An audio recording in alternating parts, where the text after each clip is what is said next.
What's up, guys? It is Saturday night, about 7:30.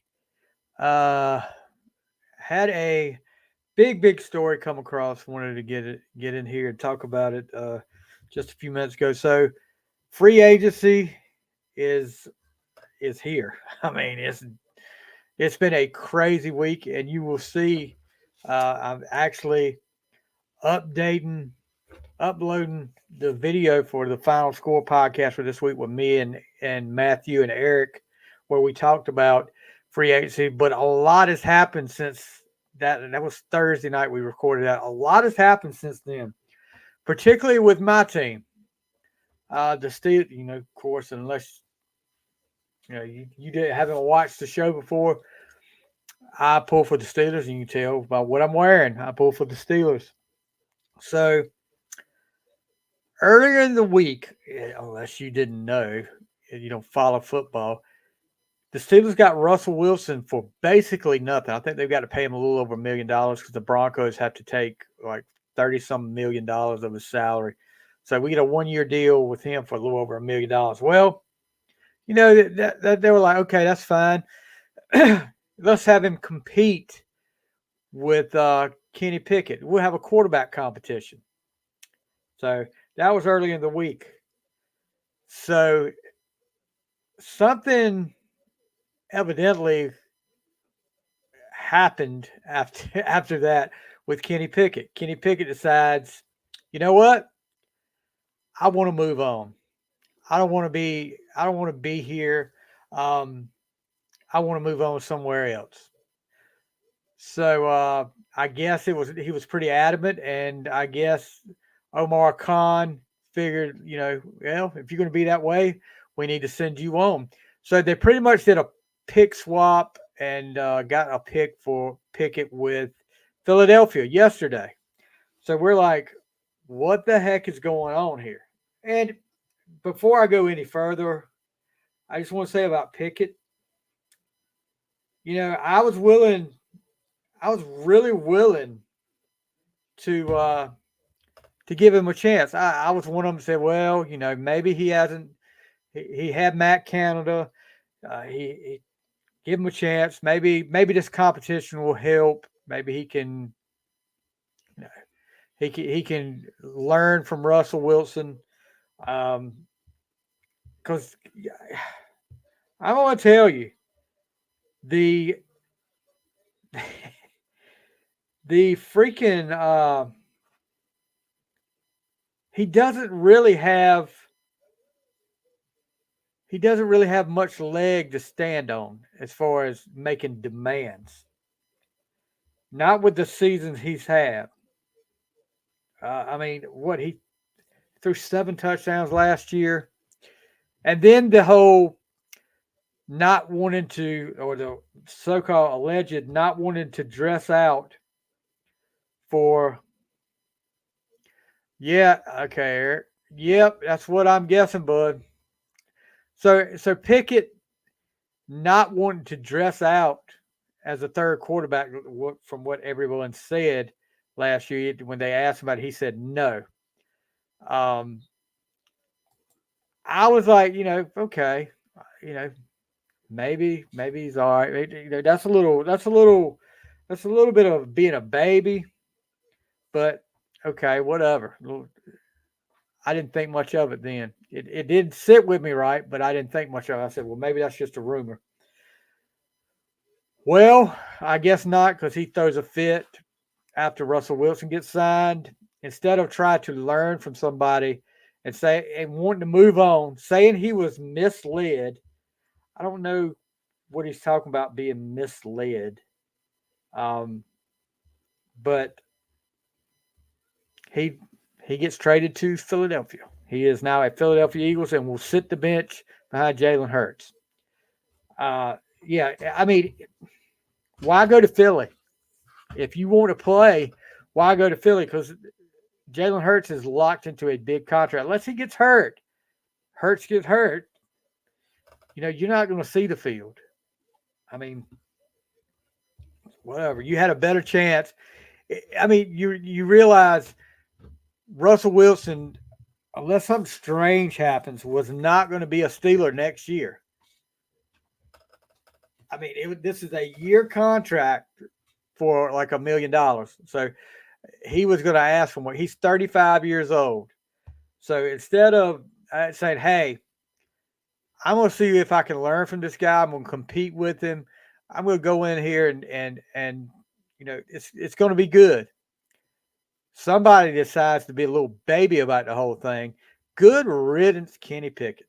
I took up for you. People were talking about the small hands and everything. That's fine. I'm fine. So now let's move on to today. Just a few minutes ago, it comes across here, and I was actually texting back and forth today with a friend of mine, and we were talking about the Pickett deal and where does Pittsburgh go from here. And really, I was trying to figure it out. I said we have no choice but to try to get Justin Fields because there's one quarterback. Russell Wilson was the only quarterback on the roster. So we definitely have to get a quarterback. And when I say get one, we need to get one we don't need to get Ryan Tannehill. We don't need to get one of these older guys. We need to get somebody that can make a splash, that may a young guy. So I was thinking about, I was like, who's left? Ryan Tannehill wasn't going to be the answer there. So Justin Fields is the only one out there. And I'm sure, maybe in the later rounds, we might draft a quarterback in the draft because they always like going with 3 quarterbacks on the roster with Pittsburgh. So Justin Fields has now been traded for a 2025 6th round pick that can convert into a 4th round pick just depending on his playing time. So it's a conditional pick. What do I think about? You got to go with the hand you're dealt.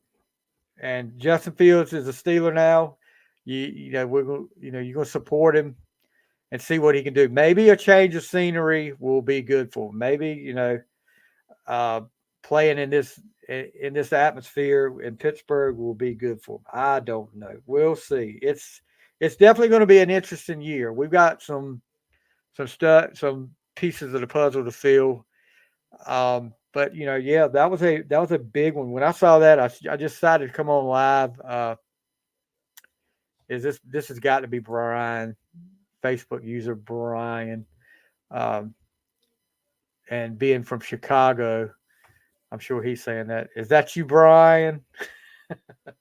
I need to talk to you too. But yeah, I I I know he's got his 5th-year option coming up next year. Eric, how did you go back to? So up here you were Eric Sawyer. Now you are Eric Facebook user. So anyway, um, 5th-year option coming up next year, and Pittsburgh. But I'm hearing Pittsburgh may try to negotiate with him and try to get something down before that happens. So we'll see about that. What else is going on? Big game tonight. How about, are we going back to 1983 with the Cardiac Pack? Man, what a game last night with Virginia and NC State. NC State hits a shot, a 3-pointer to tie it up, sending it overtime, and pulls away to advance to the ACC tournament finals against Carolina. Who would ever thought? This is like, I'm telling you guys, I said it today. I posted on Facebook. Are we going back to 1983? Jim Valvano, the Cardiac Pack, having to get in having to win the ACC tournament to get into the NCAA tournament. Guess what else? Somebody reminded me this today. I think it was gosh, what's his name? Anyway, I'll think of it in a minute. Um, it was really interesting the way he said it too. He said, "Yeah," and Houston was the number one seed in '83. They're number one in the country right now. So yeah, that's kind of ironic there too. But we'll see. We'll see how they do against Carolina. Like Carolina playing really good ball. I know I said on the podcast the other night that I didn't think it would be Carolina and Duke in the finals. I just thought it would be Carolina bowing out early, but Duke gets put out by NC State earlier in the week. Um, what can you say about Duke? I don't know. What are you thinking, Duke fans, right now about your team? It You didn't look real impressive.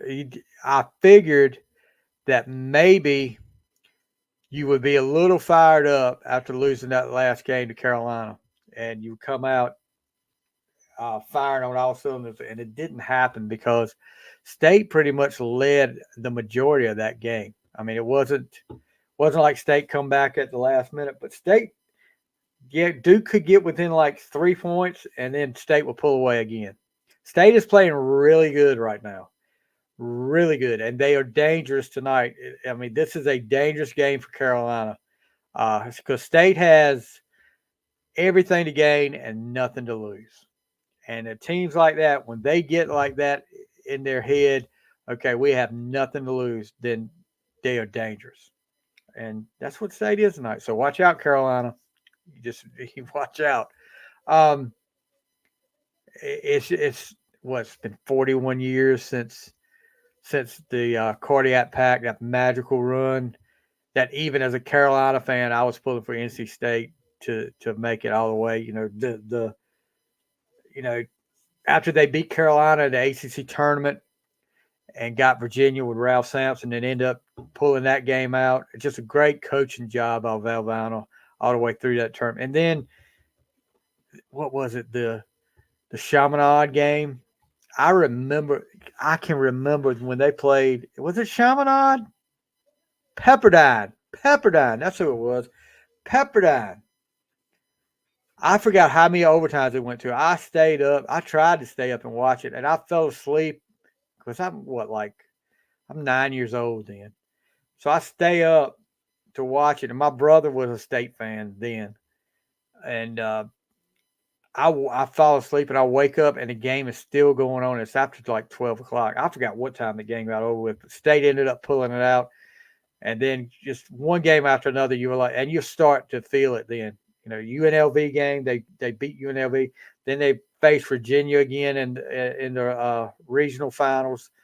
Get past Virginia, and you're like, okay, this is a team of destiny here. But then they run into that Phi Slamma Jamma, Hakeem Olajuwon, Clyde Drexler. I remember a quote in the newspaper the day of that game was NC State's best chance of winning this game is a Houston bus wreck on the way to the game.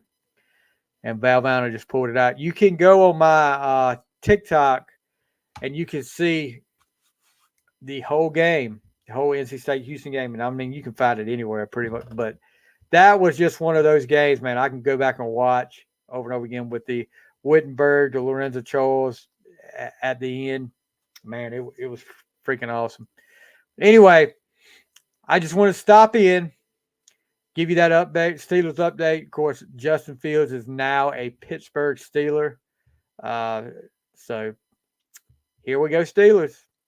All right, you guys have a great night, and we'll see you next time on the final score.